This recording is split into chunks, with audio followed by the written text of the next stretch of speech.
guys, Todd here from Great Escape Farms. Quick update on my groundhog problem. If you recall, I had a video a couple weeks back asking for suggestions on what to do with groundhog, short of lead poisoning, because I never see him, but he's always around when I'm not around. So he was coming in underneath here. Actually, let me start from the beginning here. So he was coming in right under here. So I've been putting rocks in, and just those have been an annoyance to him. He a pretty strong little guy. He just grabs the big rocks and tosses them or digs around them. So he goes under this deck area here, which is kind of shallow, not extremely deep, but then he dug a hole here and he had a network of tunnels in here. So unfortunately I didn't get a picture beforehand, but I went ahead and I used a pry bar and I collapsed those tunnels.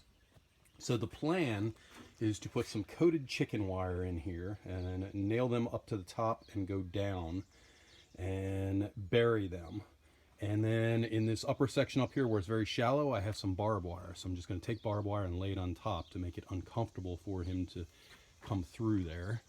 And then on this section here, I'm going to take these rocks out, I'm going to dig down, and I'm going to put some chicken wire in here. Again, nail it up and kind of, it's 2-foot chicken wire, so I'll probably go down a foot and then out a foot.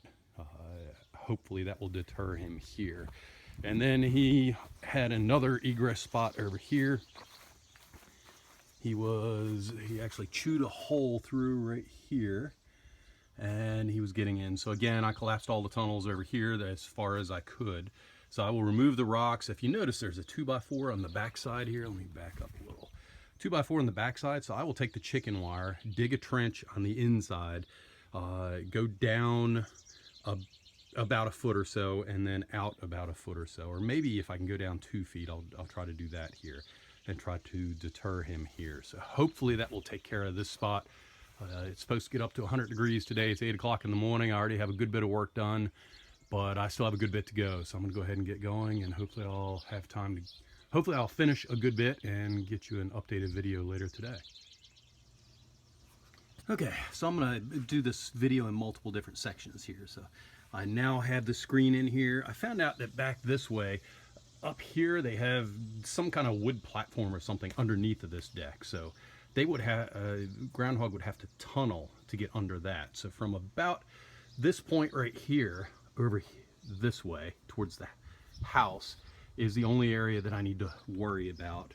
I need to worry about all of it, but it's the only area I'm going to worry about right now. So I just had to put it in right here. I nailed it up at the top. Also put some down at the bottom. I dug down about, I don't know, 11 or 12 inches there. I have everything covered up there.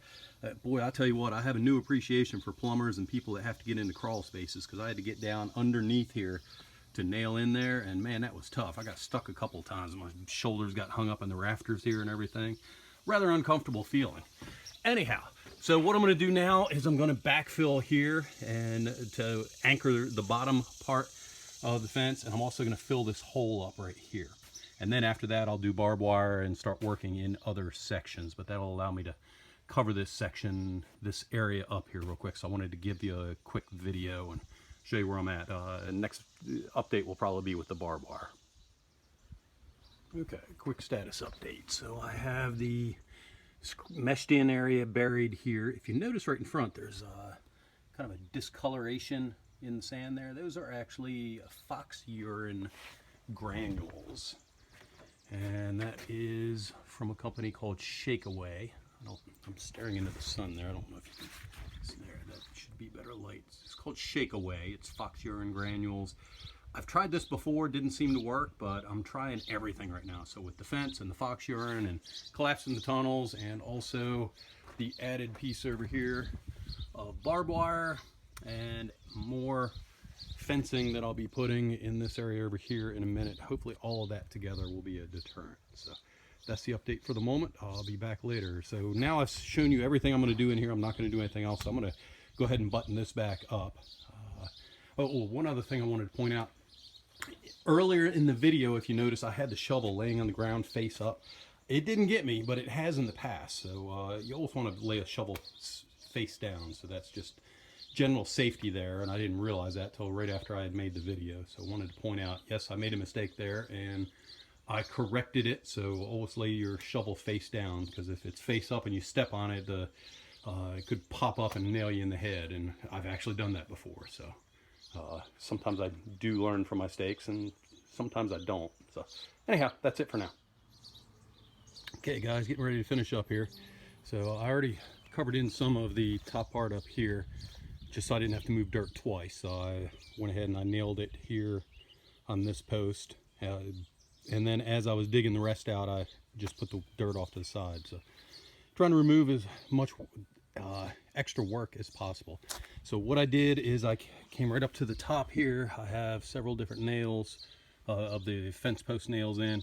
Comes down and then it comes out at a 90-degree angle. So it goes down 18 inches and then it comes out 6 inches. So hopefully that'll be enough that if he digs down, he'll hit the one on the bottom, and that will deter him enough to get out of here. So, and if he does get through this somehow, then again, we have barbed wire and we have more fence, so enough stuff to deter him. I am out of time for this weekend. I have enough time to dig or fill that hole back in there and put it in. So this other issue here, I didn't have time to do a permanent solution on. So what I did is I just tacked in a couple nails here a little bit, and I bent it at 12 inches. So I have 12 up and 12 out, and then I have rocks all along here, and hopefully that'll be enough to hold it in tight, and again try to deter him from coming through in this general direction here. So that is it for this particular video. Thank you very much for tuning in. Please consider subscribing to our YouTube channel, and also check out our blog post at greatescapefarms.com. Thank you very much.